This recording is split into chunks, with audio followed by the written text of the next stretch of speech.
180. Est-ce que vous allez bien? Good, je m'appelle David Chouinard, je suis pasteur de l'Église. Si vous êtes de passage, je vous souhaite la bienvenue. Si vous êtes en vacances, vous êtes arrêté pour venir voir l'Église 180. Considérez-vous comme bienvenus, comme étant des gens qui sont importants pour nous. Si vous êtes de la région de Québec, vous vous êtes dit, vous avez entendu parler de nous, quelqu'un vous a invité, on veut que vous soyez à votre aise, on veut que vous soyez confortable. Et puis, on continue ce matin notre série Rafraîchissement. Je ne sais pas si l'été vous donne du rafraîchissement. Des fois, ça fait du bien. On est en période de chaleur, puis ça, c'est rafraîchissant. Jusqu'à un certain point, ça nous fait du bien d'avoir du soleil, d'avoir de la chaleur. J'espère que vous en profitez au maximum. Le thème de rafraîchissement qu'on est en train de voir présentement sont des vérités, finalement, qu'on trouve dans la Bible et qui nous apportent, quand on les comprend, bien, nous apportent du rafraîchissement, apportent une nouvelle compréhension dans nos pensées, dans nos cœurs, et puis qui nous emmènent à pouvoir, finalement, peut-être voir la vie un peu différemment, peut-être voir certaines circonstances différentes. Et puis, on a vu, par exemple, une foi authentique, c'est rafraîchissant. On parlait de ça la semaine passée. Comment est-ce qu'une foi artificielle peut être lourde, peut être pénible, mais qu'une foi authentique, qu'on est de cœur à cœur avec Dieu, c'est quelque chose d'authentique, c'est rafraîchissant, ça fait du bien.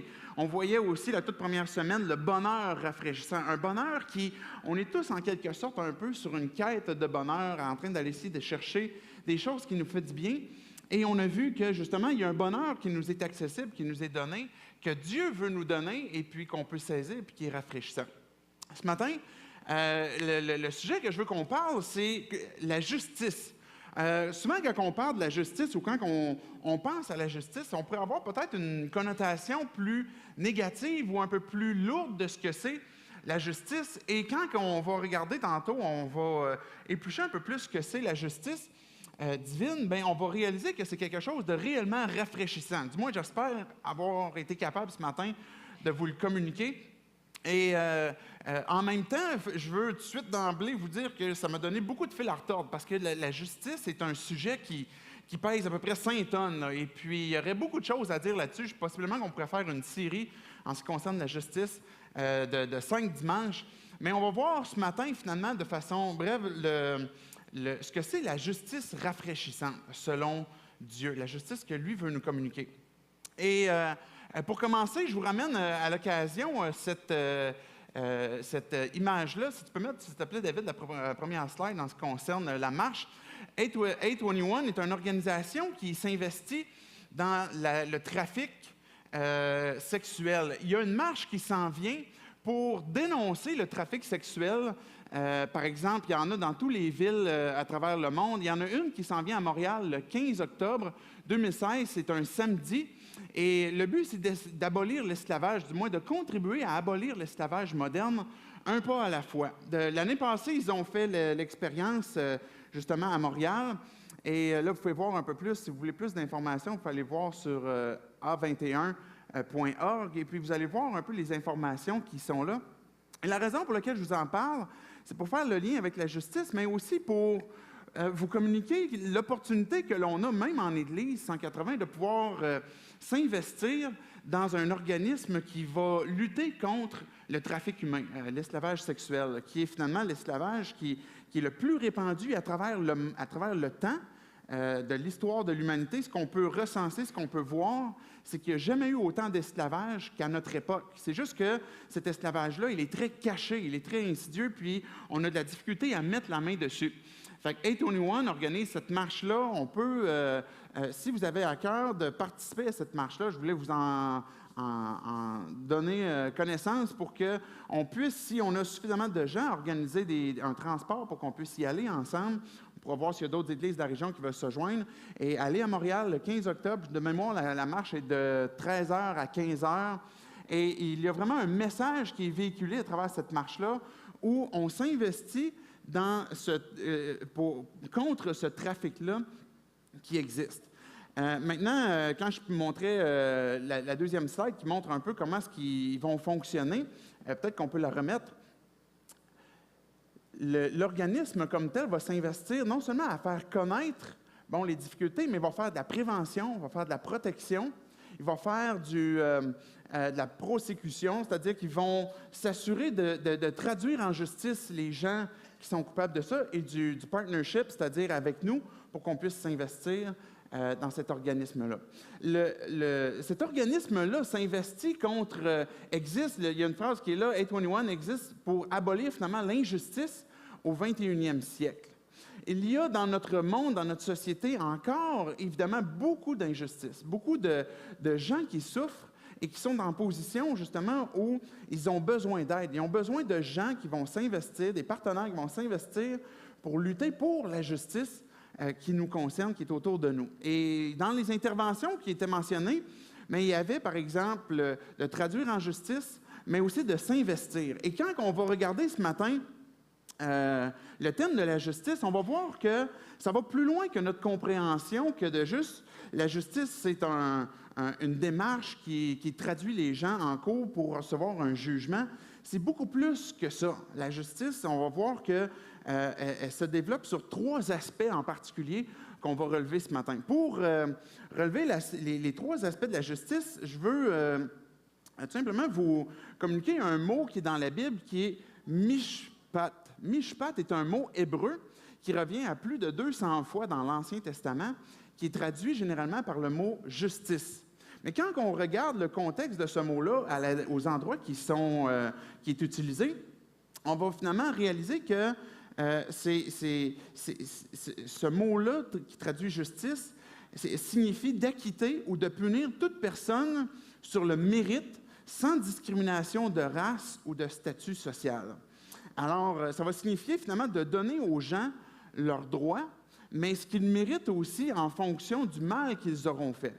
Donc, les 3 aspects que ce mot-là va nous amener sont de donner aux gens ce qui leur est dû, et que ce soit selon le jugement sur le mal, que ce soit l'identification aux groupes vulnérables, ou bien d'accorder le droit. Ça va être les 3 éléments qu'on va éplucher la justice, qu'est-ce que ça veut dire à partir de Mishpat, qu'on voit ce mot-là dans l'Ancien Testament, ou quand on va regarder finalement la façon que Dieu l'utilise, on va voir que Dieu finalement va intervenir pour juger le mal, mais que le mot Mishpat, justice, va être aussi une expression d'une identification aux groupes vulnérables. Je vais vous expliquer ça dans un instant.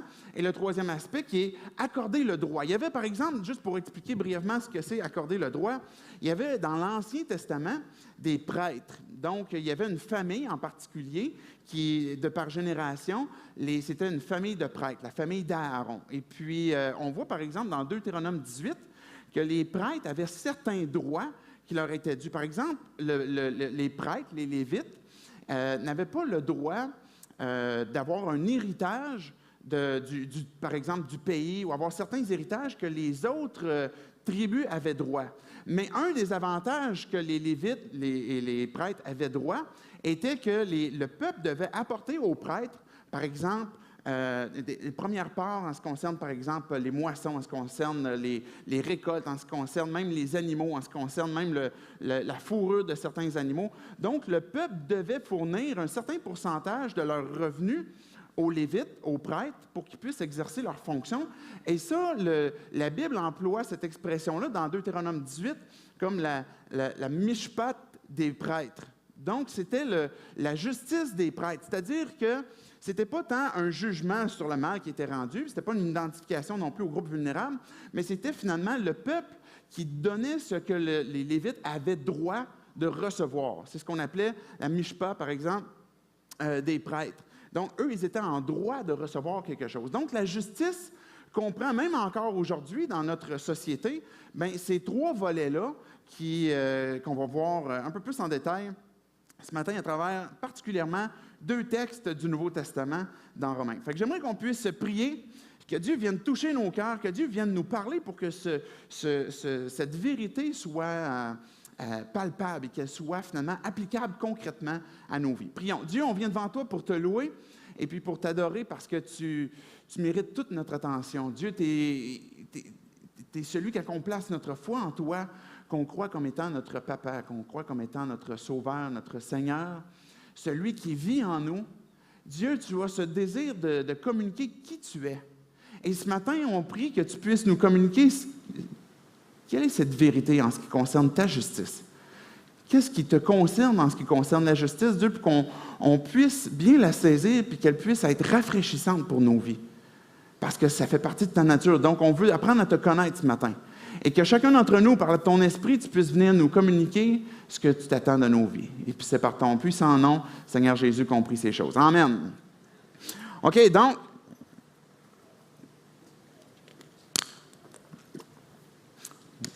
la justice est rafraîchissante. La justice de Dieu est rafraîchissante. J'avais un ami à un moment donné, peut-être certains vous le connaissez, il n'habite plus dans la région, fait que je cite son exemple, mais je ne dirai pas son nom. Il avait été sollicité pour être un technicien de son à un mariage, et puis le matin du mariage, il commence à se préparer pour se rendre à l'église, là où il doit faire le son, et puis réalise qu'il est trop serré dans son temps. Puis là, bousculé dans le temps, il prend sa voiture, puis en train de se rendre à l'église, vu qu'il est en retard, il fait un peu d'excès de vitesse. Donc, il va vite, et puis il passe devant une police, et la police l'intercepte justement en excès de vitesse, l'intercepte, et puis bon, il se tasse. Puis là, le policier arrive, puis là, est-ce que vous savez que je vous ai pris en excès de vitesse? Puis là, mon ami explique, oui, c'est vrai, j'ai été pris en excès de vitesse, mais en fait, c'est parce que je m'en vais à un mariage, puis je suis en retard. Là, le policier, très compréhensif, « Oui, monsieur, je comprends ça, c'est pas évident. » Puis là, mon ami explique que c'est lui qui allait faire le son, puis qu'il va être en retard, puis il faut vraiment qu'il aille faire le son, puis c'est pour ça qu'il va vite. Fait que là, le policier, « OK, pas de problème. » Fait que dans ce cas-là, donnez-moi l'adresse de l'église comme telle, puis je vais aller vous porter votre contravention quand elle sera prête, fait que vous pouvez continuer. Dans l'anecdote, ce que je trouvais vraiment drôle du policier, c'est qu'au tout début, il semble démontrer comme une espèce de compassion, une espèce d'ouverture, et puis relaisse partir mon ami, mais en échappe pas une en disant « Donne-moi l'adresse, puis je vais aller porter ta contravention là où tu es, à l'église. » Le policier est arrivé à l'église, est allé porter sa contravention au technicien de son pendant qu'il faisait le son, et puis il n'a pas échappé. Dans notre justice terrestre, dans notre société, il y a toutes sortes de... le code de la route en est un auquel on est régulièrement exposé. On doit suivre ce que la justice dit, sinon on peut se faire arrêter. Et puis, ça serait juste que de recevoir finalement une contravention si on a enfreint la loi. La justice de Dieu est rafraîchissante parce qu'elle est l'expression du jugement de Dieu sur le mal.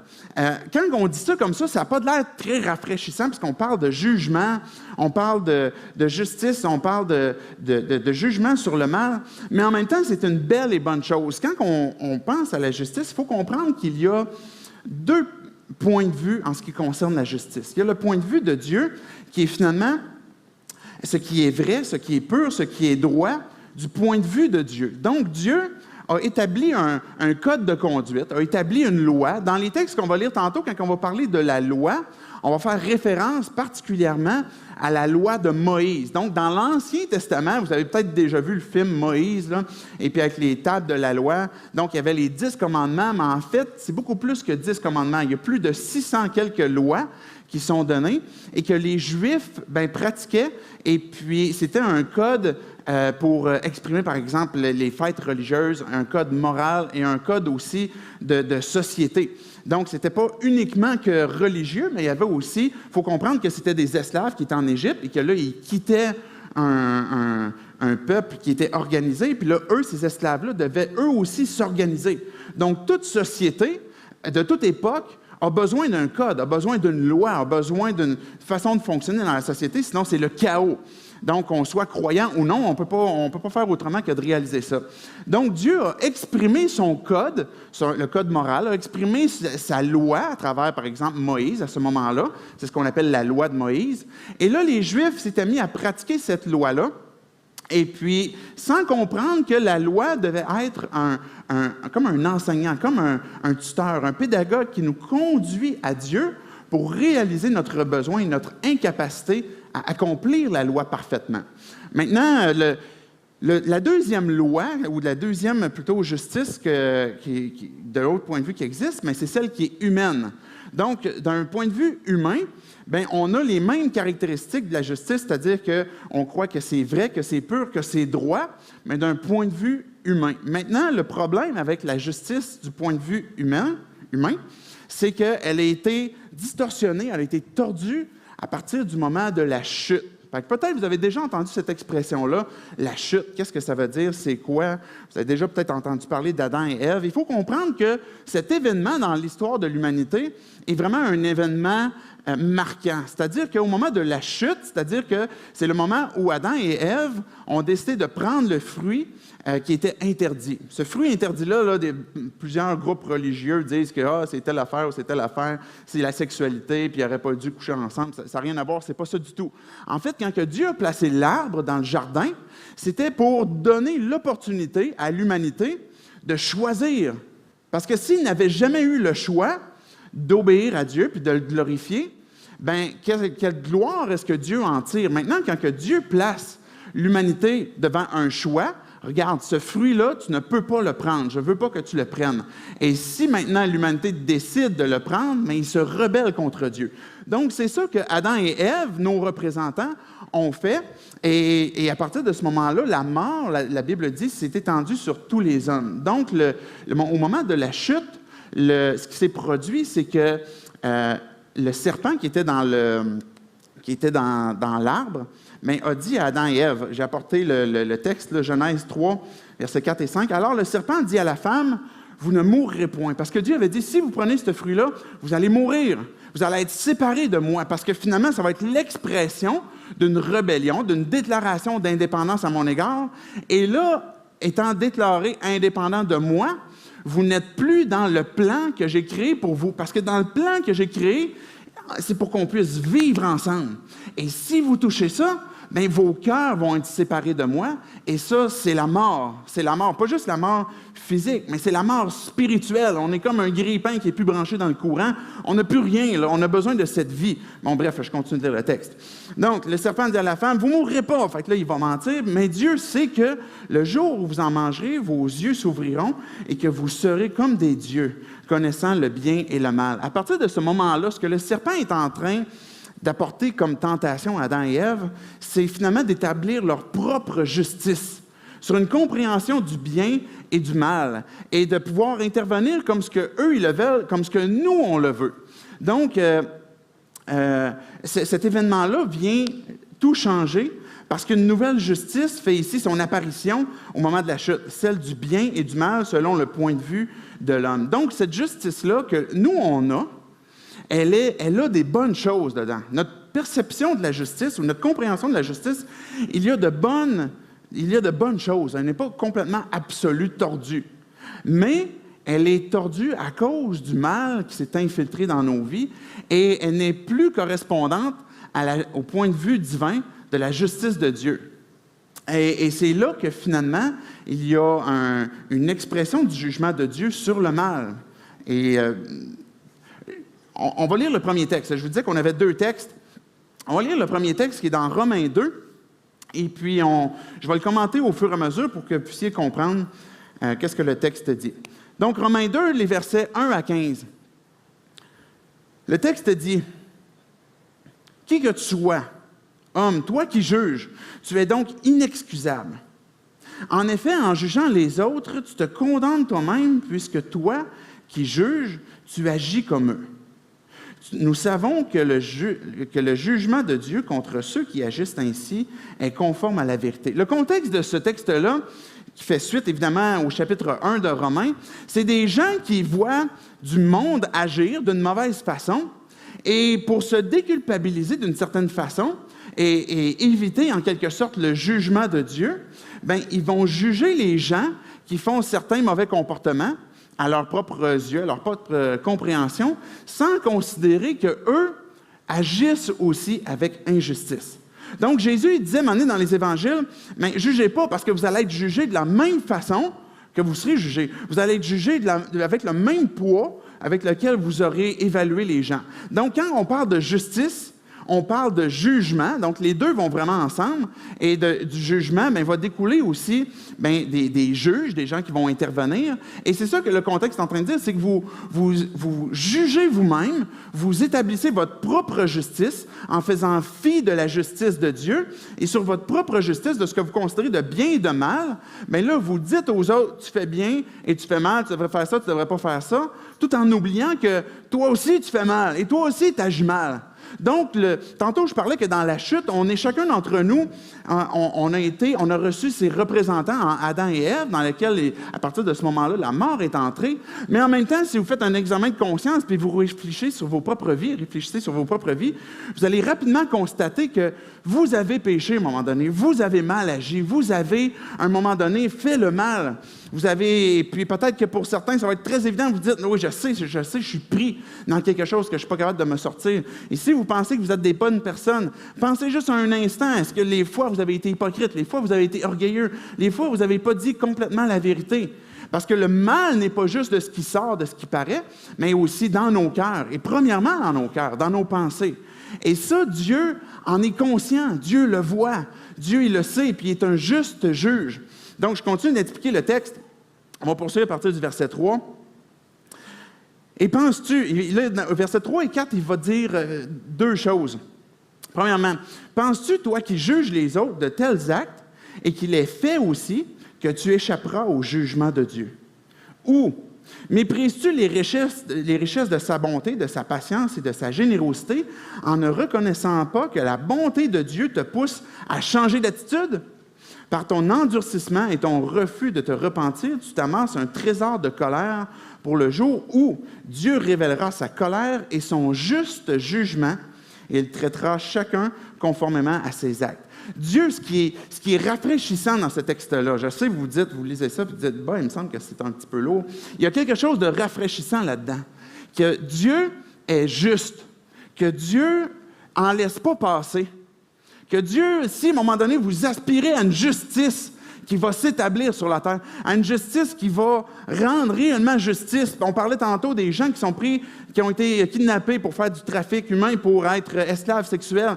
Mais on espère qu'un jour, il y aura cette justice sur la terre qui fait que les gens qui vivent dans l'injustice vont pouvoir obtenir justice, vont pouvoir être délivrés, puis qu'il va y avoir un juste jugement contre le mal. Mais ce que ce texte-là nous dit, c'est qu'on ne peut pas s'imaginer, verset 3, juger les autres et puis faire les mêmes choses aussi et penser qu'on va échapper au jugement de Dieu.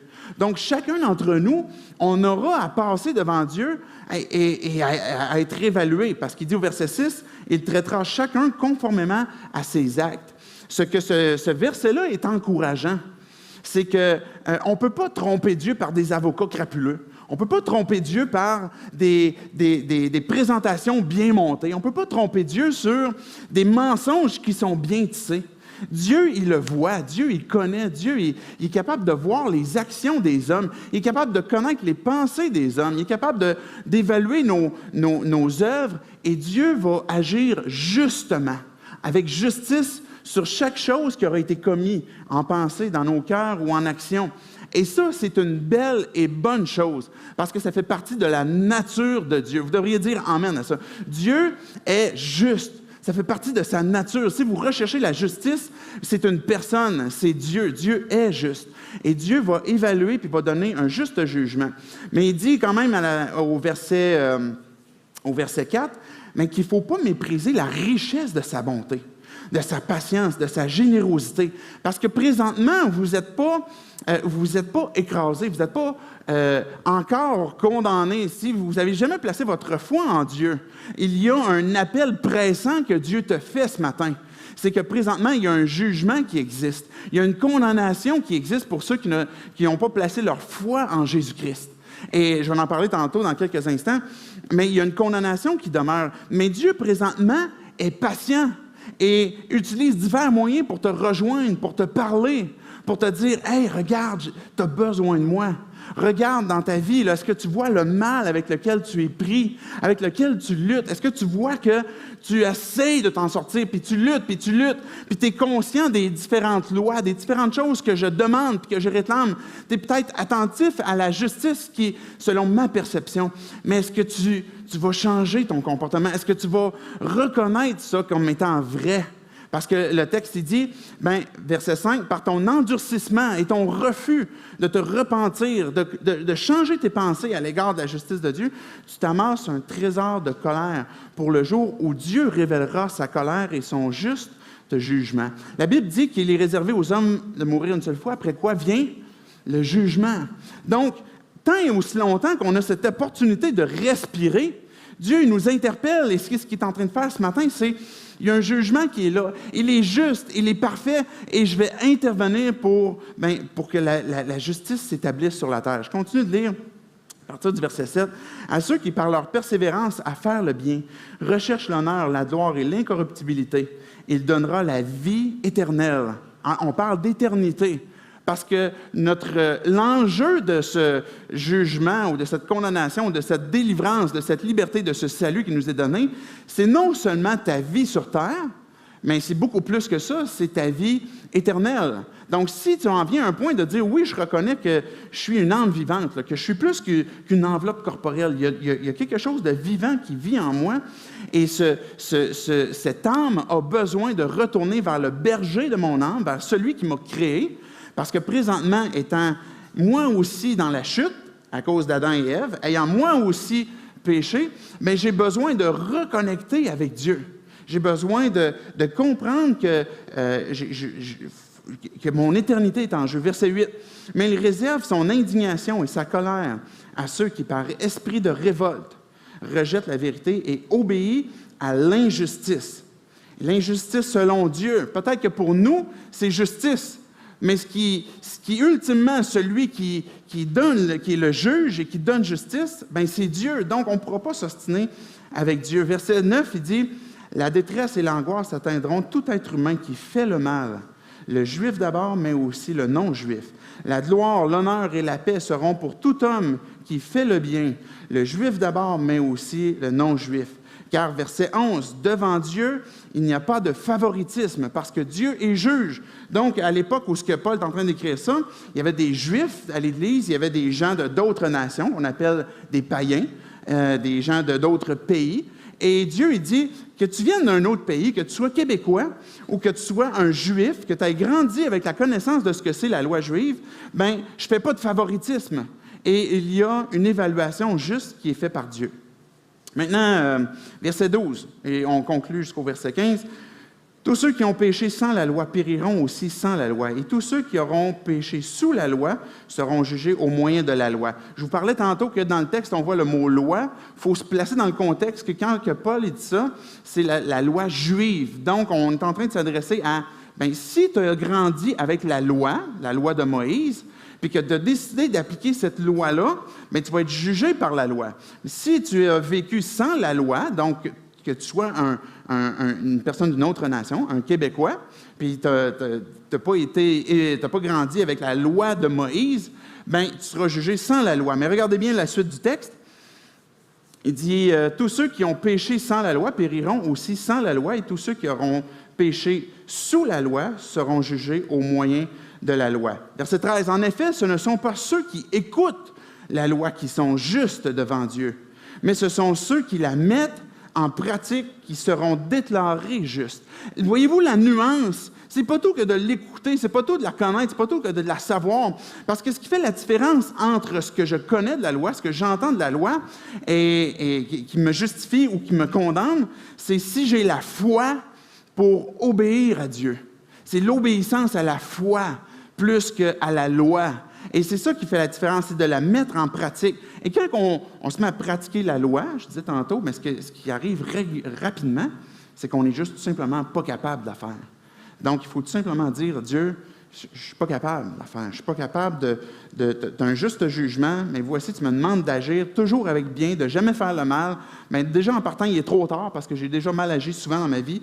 Et puis, je sais que ça va m'arriver encore. Fait que là, je suis fait d'avance. Verset 14.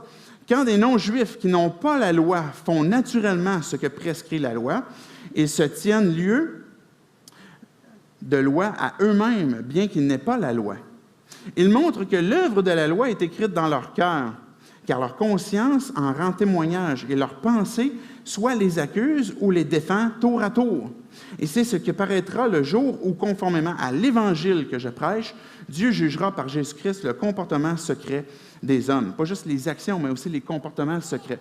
Maintenant, même si on n'a pas connu la loi de Moïse, il y a une loi morale qui existe. Peu importe dans quelle nation vous allez aller, peu importe dans quelle époque du temps qu'on va reculer, il y a toujours une morale qui existe, qui est un standard qui a été placé par Dieu dans nos cœurs, dans nos pensées.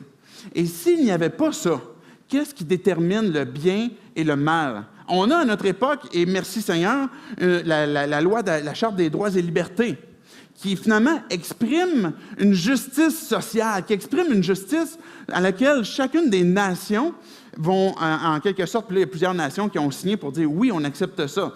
Et dans cette charte-là, ça dit, par exemple, que tous les hommes sont égaux, les hommes avec un grand H sont égaux.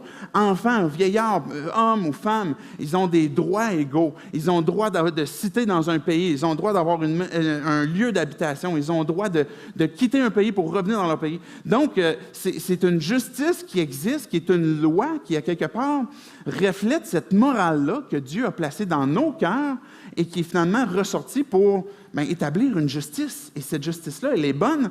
Et bien qu'on n'a pas eu de loi de Moïse, religieuse, etc., on a une conscience qui est là et on est soumis à cette conscience-là. Donc, vous posez peut-être la question, « Ouais, mais moi, si j'ai jamais entendu parler de la loi, jamais lu l'Ancien Testament, etc., » mais vous êtes quand même évalué. Et ce que Dieu dit, c'est qu'il va juger, il va évaluer par Jésus-Christ le comportement secret des hommes. Donc, Dieu va juger le péché. La colère de Dieu se révèle contre toute impiété des hommes qui gardent la vérité captive. Il n'y a aucune, puis Romains 8 nous dit qu'il n'y a aucune condamnation pour ceux qui ont placé leur foi en Jésus-Christ. Donc, dans ce premier point-là, dans ce premier élément-là, c'est que c'est un juste jugement de Dieu qui est encourageant. Parce que ça va être un juste jugement, parce que Dieu est juste. Et Dieu va rétablir une justice qu'on soupire chacun d'entre nous tous après. Maintenant, il y a quelque chose de rafraîchissant. Qui voudrait d'un patron injuste? Qui voudrait d'un gouvernement injuste? Qui voudrait d'un juste injuste? D'un juge injuste? Ou d'un avocat crapuleux? Qui voudrait des juges aux Jeux olympiques qui sont déjà vendus d'avance? Qui voudrait des refs au hockey qui sont déjà achetés d'avance aussi? Il n'y a pas personne. On soupire tous après une juste justice. Là. S'il y a des Jeux olympiques, c'est parce qu'on veut savoir c'est quoi la vérité. Là. Y a-tu couru selon les règles ou non? Puis on veut qu'il y ait une justice qui soit appliquée. La même chose pour le gouvernement ou pour nos patrons. Dieu est juste et il ne peut agir qu'avec sa justice, avec ce qui est bien droit, ce qui est bien, ce qui est droit, ce qui est vrai. Et on est béni que d'avoir un Créateur qui est juste et qui rend aussi que Dieu ne fait pas de favoritisme, que Dieu ne laisse pas tromper par soit des actions cachées ou quoi que ce soit, que Dieu ne rend pas de jugement injuste. Maintenant, la question que je te pose, juste avant qu'on aille au deuxième point, c'est en quoi cela t'interpelle? As-tu déjà réfléchi à la question? Dieu est juste. Et on soupire après cette justice-là pour qu'elle puisse s'établir sur la terre et puis que ça soit bien rendu. Maintenant, si Dieu voyait mes faits et gestes, si Dieu ne va pas, parce qu'il est juste, justement, oublier mes propres actions, as-tu déjà réfléchi à cette question-là? As-tu déjà réfléchi que peut-être tu aspires à un Dieu parfait, un Dieu qui est juste, qui va rétablir la justice, mais auquel tu es toi-même aussi exposé? La justice apporte un deuxième volet qui est rafraîchissant. C'est parce qu'elle s'identifie à nous. Et ce point-là est extrêmement important justement pour faire suite à ce qu'on vient de voir. C'est qu'elle est rafraîchissante parce que la justice s'identifie à nous. La semaine prochaine, je vais faire une course pour m'identifier aux besoins de l'école L'Eau Vive. Donc, j'en profite pour faire la pub. Oui, merci. Vous pouvez. Donc, la semaine prochaine, on va avoir Daniel Moreau qui va apporter le discours. Je vais être là pour la rencontre. Je vais faire la course juste avant. Et le but de pourquoi je fais la course, puis Daniel, c'est le fun parce qu'il est lui-même prof à L'Eau Vive. Le but, c'est qu'à travers la fondation d'École L'Eau Vive, on puisse donner des dons, qu'on puisse donner des ressources en argent pour aider d'autres étudiants qui voudraient peut-être aller à l'École L'Eau Vive, qui ont des besoins particuliers, puis qu'on puisse les aider. Donc, pour ma part, en m'identifiant à l'École l'école L'eau vive en faisant la course, c'est pour qu'on puisse ensemble s'engager à dire « Mais oui, je veux contribuer à ça, puis je vais donner. » Je spécifie, ce n'est pas pour mes enfants à moi, c'est pour la fondation de l'école L'eau vive, pour des enfants qui sont dans le besoin. Et chaque dollar que vous allez donner, vous pourrez donner ça tantôt à l'extérieur, au kiosque d'information. Vous pouvez le faire aussi en ligne et puis le dédier pour l'école L'eau vive. Mais tout ce qui va être donné va être pour s'identifier avec le besoin de l'école L'eau vive, avec certains étudiants qui sont là pour qu'on puisse les aider. Maintenant, ça, c'est un exemple qui montre que la justice est, en quelque sorte, s'identifie aux gens qui sont dans le besoin. La semaine passée, on parlait de religion pure et sans tache, que la foi authentique est quelque chose que Dieu recherche, qui est dans une expression parfaite. Puis quand Dieu nous dit, voici la religion que j'aime, c'est celle qui est pure et sans tache. C'est de visiter, de prendre soin de la veuve et de l'orphelin. C'est ça la religion pure et sans tache. Un autre texte de la Bible, peut-être que vous connaissez, dit « Mais on te fait connaître, ô homme, ce qui est bien » dans Michée 6:8. C'est que tu pratiques la justice, que tu aimes la miséricorde puis que tu marches humblement avec ton Dieu. Pratiquer la justice, ça veut dire quoi? Je me promène avec une épée dans la rue, puis là, j'interviens ou je me mets un masque. Je ne sais pas si vous avez remarqué combien de films on a de justiciers masqués. C'est incroyable. Je n'ai même pas fait le compte, là, mais mettez-là tant jusqu'au parodie, jusqu'au film qui date depuis plusieurs années, jusqu'au BD ou peu importe. Il y a de nombreux justiciers masqués qui sont identifiés à leur société, à leur ville, à leur... peu importe qu'est-ce que ce serait, et puis qui veulent rendre justice, qui veulent intervenir, qui veulent sauver, qui veulent délivrer. Donc, on te fait connaître au homme que tu dois pratiquer la justice, pratiquer la miséricorde.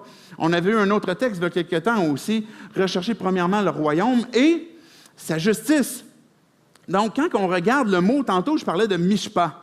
Le mot mishpa, quand il revient, je dis à plus de 200 fois, on regarde que la majorité des fois que le mot justice en hébreu revient, il est appliqué dans un contexte qui est envers des veuves, des orphelins, des étrangers ou des gens pauvres. C'était les 4 groupes qui étaient dans la société à l'époque et que quand on parle de justice, la justice s'applique dans une pratique de prendre soin des gens vulnérables. Donc, l'expression de la justice, c'est de s'identifier aux gens vulnérables. Quand on se transpose aujourd'hui dans notre société, il existe encore les veuves, les orphelins, ça existe encore, mais on a des femmes monoparentales, des pères monoparentales, on a des personnes âgées dans notre société qui sont vulnérables, on a des immigrants qui sont aussi présents, des réfugiés, des sans-abri, de toutes sortes de ces groupes-là qui sont des gens vulnérables. Puis j'ai parlé tantôt de A21 avec le trafic humain. C'est des gens vulnérables et il y a une justice que Dieu exprime en s'associant avec les gens vulnérables. Est-ce que vous comprenez ce que je viens de dire? C'est extrêmement important. Quand on pense à la justice, ce n'est pas uniquement le jugement de Dieu sur le mal. Il y a cette autre expression qui est de s'identifier avec la personne vulnérable, prendre soin de la veuve et de l'orphelin, prendre soin de la personne sans abri, prendre soin de la mère monoparentale. Et puis là, quand on se dit, dans notre société, « Hey, mais l'aide sociale existe, je n'ai pas besoin de faire ça, moi, mon chèque de paie, il y a une tranche qui part à chaque fois. » On est en train de se dissocier et on est en train de ne pas rechercher la justice qui est exprimée selon Dieu et qu'elle n'est pas rafraîchissante à ce moment-là. Parce que si tu places ta foi en Dieu, si tu crois que Dieu est un Dieu juste, mais Dieu lui-même, quand il exprime sa justice, il l'exprime en s'identifiant aux gens vulnérables. Il y a des psaumes, par exemple, où Dieu il dit, si on vous pose la question, comment tu te présentes? Vous pourriez vous présenter dans un contexte où vous allez te présenter publiquement, mais vous allez peut-être dire, je me présente, je suis David Chouinard, je suis pasteur de l'Église 180. Donc, ça va exprimer ce que je fais dans un contexte public. Mais quand que Dieu se présente aussi, même dans la parole, quand on regarde des psaumes, Dieu se présente comme « Je suis le père des orphelins. Je suis celui qui est le secoureur des veuves. » Dieu, il se présente comme étant « Voici ce que je fais. Voici ce que je pratique. » Et ma justice s'exprime en s'identifiant aux personnes vulnérables. Est-ce que vous me suivez jusque-là? OK. Dieu aime et défend ceux qui ont moins de pouvoir, que ce soit économique, social, et voilà ce que signifie faire justice. Maintenant, le parallèle est extrêmement intéressant et important. La justice de Dieu, ce n'est pas uniquement un jugement envers le mal, mais c'est Dieu qui s'identifie lui-même aux personnes vulnérables.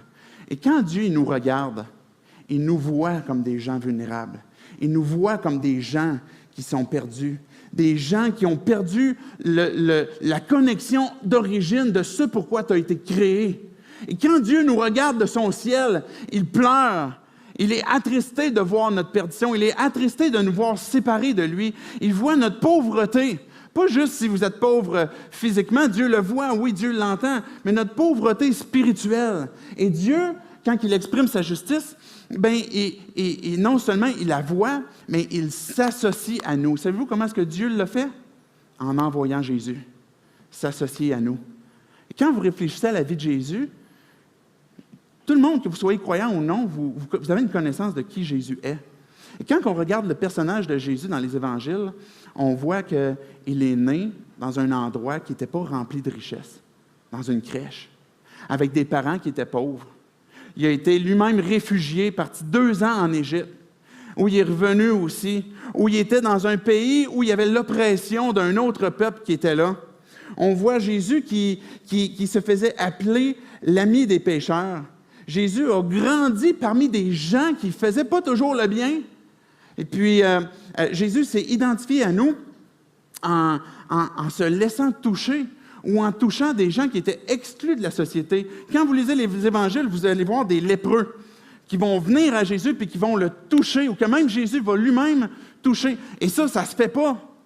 Ça ne se fait pas dans leur société, parce qu'ils étaient considérés comme impurs. Mais Jésus s'est identifié à eux, s'est identifié à l'humanité, est allé toucher les personnes qui étaient exclues. Une femme qui avait une perte de sang depuis 12 ans de mémoire. Et cette femme était exclue de la société. Puis quand tu avais une perte de sang, tu étais considéré comme impur. Imaginez, pendant 12 ans, rejeté de la société. Et Jésus s'est laissé toucher par cette femme-là. Puis il lui a dit, crains pas, ta foi t'a sauvé. Jésus s'est identifié à nous, s'est laissé toucher par des lépreux, s'est laissé laver les pieds par une prostituée. Il y avait des disciples qui étaient des gars simples, des gars qui peut-être sacraient une fois de temps en temps. Il parlait avec les Samaritains, puis un Juif n'allait pas parler avec un Samaritain, mais il parlait avec une femme samaritaine. Il guérissait les malades, il nourrissait les foules. Il s'est fait serviteur des hommes en lavant les pieds de ses disciples, mais même de Judas, même de Pierre, qui les deux l'ont renié ou trahi. Jésus s'est associé à eux en devenant le serviteur des hommes, en devenant notre serviteur. Il a pris notre forme, il s'est rendu obéissant. Il s'est rendu même jusqu'à être obéissant jusqu'à la mort pour prendre notre place. Donc, Jésus a eu une pleine identification à nous. Et ça, c'est l'expression de la justice de Dieu. Quand vous voyez les actions de Jésus, quand vous voyez comment est-ce que Jésus est venu sur la terre, la venue de Jésus en elle-même, et quand Jésus se laisse toucher par les gens qui sont exclus, etc., c'est l'expression même de la justice de Dieu qui s'identifie aux gens vulnérables. Et nous, aujourd'hui, étant vulnérables dans notre propre relation aussi avec lui. Donc, il s'est rendu obéissant même jusqu'à la mort. Il a été abandonné, il a été rejeté. Et Jésus, j'ai 2 textes que je vais apporter. Matthieu 9, 36.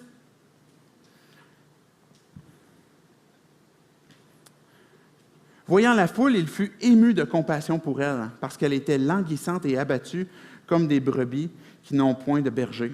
Jésus, quand il voyait une foule, il était ému de compassion, il était touché, il le vivait. Et cette compassion-là que Dieu a pour nous, quand on voit Jésus sur terre, mais que c'est la même chose, Jésus étant Dieu qui nous regarde, il est ému de compassion. Puis même le mot « ému de compassion », c'est rien qu'un seul mot qui est là, qui est finalement, peu importe, mais je vous le dis en grec, il est pris d'un trip. C'est littéralement ça que ça veut dire. Ces tripes-là, c'est venu le pogner d'un trip. C'est ça.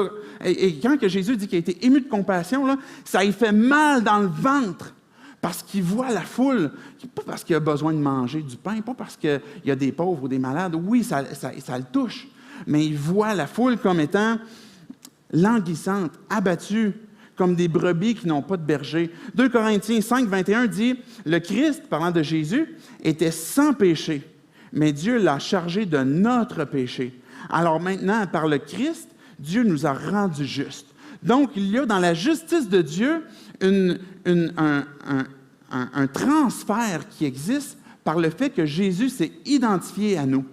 Et quand que Jésus est allé à la croix, ce n'était pas un échec. C'était totalement planifié pour que, finalement, il puisse prendre notre péché et nous donner sa justice.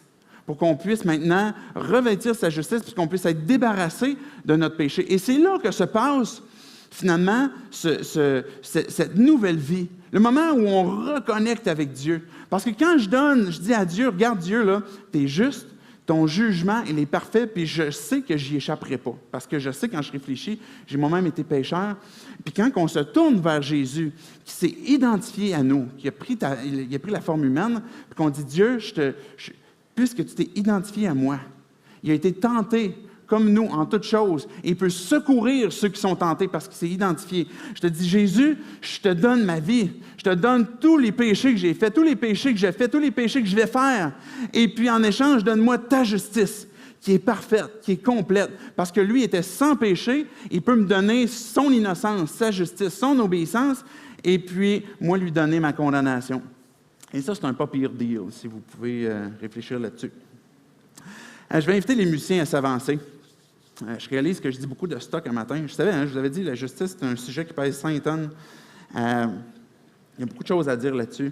Mais les deux éléments qu'on vient de voir, c'est que ce que la justice dans la Bible nous révèle, c'est l'expression du juste jugement de Dieu sur le mal, mais aussi l'expression de Dieu qui s'identifie aux personnes vulnérables.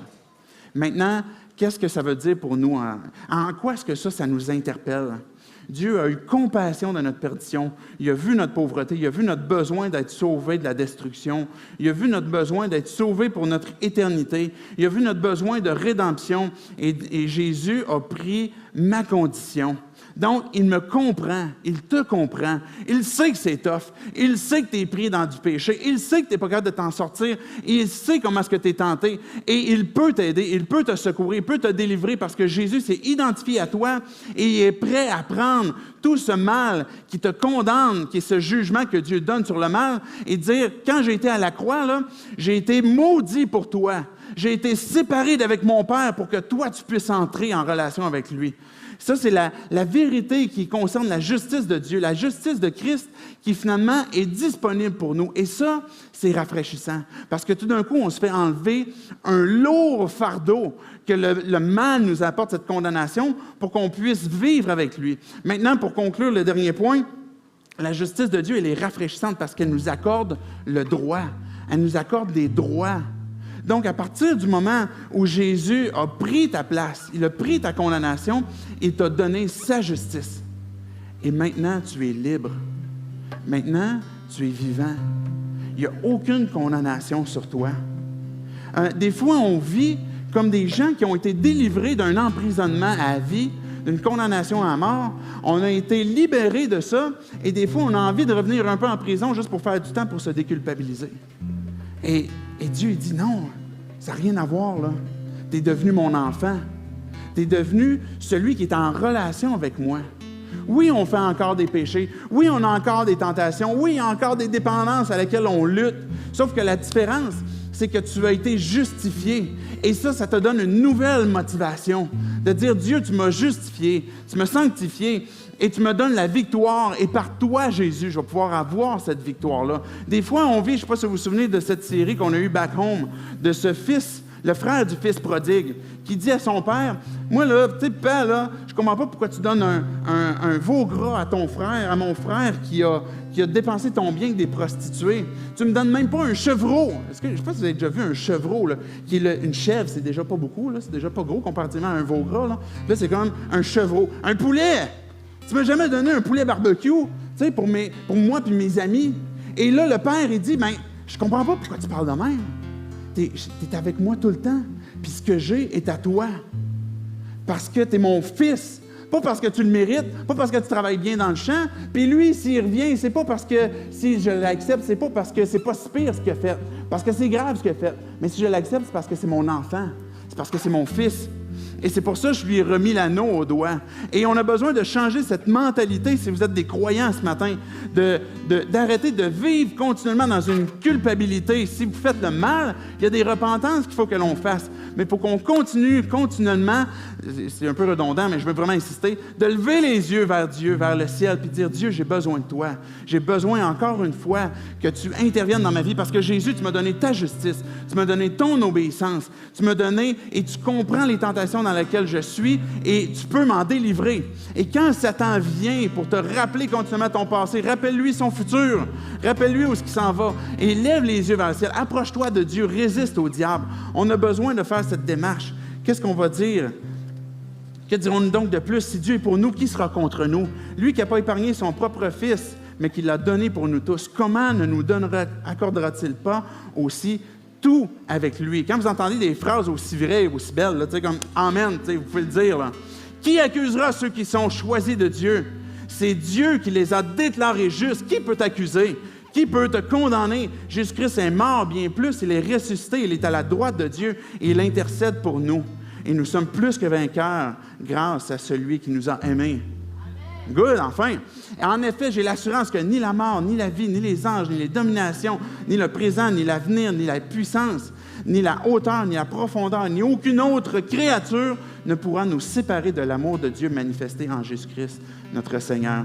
Que cette justice qui vient de Dieu, qui s'exprime, oui, d'un jugement juste sur le mal qui est rafraîchissant, de cette justice qui s'exprime dans une association à la personne vulnérable, dont moi-même je suis le premier bénéficiaire, que la justice qui s'exprime aussi dans l'opportunité de saisir ce que tu as droit. Tu as le droit de ne pas être accusé, tu as le droit de ne pas continuellement être condamné, tu as le droit de marcher de victoire en victoire, tu as le droit de vivre la liberté, tu as le droit de te sortir d'un système de performance, tu as le droit de saisir tout ce que le Père met à ta disposition parce qu'il te dit, puis ça c'est les paroles de Jésus, tout ce que j'ai est à toi, prends-le. Donc, on a dans cette justice l'opportunité de saisir les bénédictions spirituelles, les avancées spirituelles qui vont nous aider à marcher de progrès en progrès. Maintenant que cette justice rafraîchissante devienne vraie dans nos corps, dans nos membres, dans nos vies, que ce ne soit pas uniquement un contexte théorique, mais que si tu es ici ce matin et tu as compris que le juste jugement de Dieu, personne n'y échappe, repens-toi, arrête d'attendre et découvre que c'est plus que de te repentir d'une indépendance de Dieu, mais c'est de découvrir la vie. C'est de découvrir la vie en celui qui s'est associé à toi. Et maintenant, tu as tout simplement l'occasion de dire de ton cœur, tout simplement pendant les chants tantôt, c'est pas obligé d'être très compliqué, tu n'as pas besoin de faire toutes sortes de choses. Tu peux simplement dire, Dieu, je crois en toi. Je crois que je suis séparé de toi. Je crois que j'ai besoin d'un sauveur parce que tu es juste. Mais tu m'as envoyé Jésus-Christ, justement, exprimer ta justice, qui est mort pour moi. Et tu lui demandes pardon. Tu lui dis, je vais avoir ton pardon. Il est déjà disponible. Maintenant, il reste juste à le saisir et à le prendre et après ça, à vivre cette nouvelle vie que Dieu nous donne. Et que si vous êtes croyant et que vous êtes ici ce matin, bien, c'est aussi un encouragement pour nous de se rappeler les opportunités, les bénédictions spirituelles qui nous sont offertes et aussi de nous associer, si vous voulez pratiquer en quelque sorte la justice de Dieu, de vous associer à la personne vulnérable. C'est pas juste parce que ça paraît bien dans une église d'avoir un volet communautaire, c'est parce que c'est la justice de Dieu. Parce que notre Sauveur, notre Seigneur, celui qui est notre pasteur, celui qui est notre tête, celui qui est notre berger, c'est associé à nous. Et il le fait encore. Et nous, étant son corps, bien, on continue de faire ce que Jésus a fait dans les évangiles, où on prend soin de la veuve, de l'orphelin, de la personne sans abri, de la mère monoparentale, de la personne qui est l'immigrant. Et on s'associe et on prend soin, on tend la main. Et Jésus disait ça justement, le jugement des nations, il va mettre les boucs d'un bord, les brebis de l'autre. Et il va dire, bien, vous allez être évalué en fonction de comment vous avez jugé, comment est-ce que vous avez exprimé votre justice en prenant soin des gens. Je vais prier en terminant. Que ces vérités-là, Dieu puisse venir les sceller dans nos cœurs. Dieu, tu es merveilleux, tu es grand, ta justice, elle est parfaite. Sois béni, Dieu. Ton Église te dit que tu es beau, que tu es grand, qu'on t'aime. Dieu, on reconnaît ta justice parfaite, ce que tu considères comme étant vrai, ce que tu considères comme étant pur, comme étant droit. Dieu, on veut ouvrir nos cœurs, ouvrir nos pensées, ouvrir nos yeux à ce que toi, tu considères comme étant juste. Et aussi, non seulement ça, mais à comprendre, Dieu, que tu nous appelles aussi, à nous aussi s'identifier avec les gens qui sont vulnérables. Parce que c'est une façon, Dieu, que tu nous appelles à proclamer l'Évangile, à vivre l'Évangile et à parler que tu es un Dieu qui est juste, qui s'associe à nous, parce que tu veux sauver notre monde, tu veux sauver l'humanité, tu veux nous sauver, nous. Et Dieu, viens nous faire comprendre, chacun d'entre nous, qu'est-ce que ça veut dire, cette parole, tu es avec moi et tout ce que j'ai est à toi. Dieu, combien de bénédictions qu'on continue de se priver, combien de fois qu'on continue de retourner dans notre cellule avec la porte ouverte, pensant qu'on devrait passer du temps. Dieu, viens ouvrir notre esprit, viens réformer, transformer nos pensées pour qu'on puisse comprendre ce que tu veux de nous, pour qu'on puisse lever les yeux vers toi, lever les mains vers toi et marcher de progrès en progrès. Jésus, viens continuer de nous sauver, de nous faire découvrir la vie en ton précieux Fils Jésus-Christ, par la puissance de ton Esprit. Dieu, viens faire grandir ton Église dans notre relation avec toi, par le puissant nom de Jésus compris. Amen.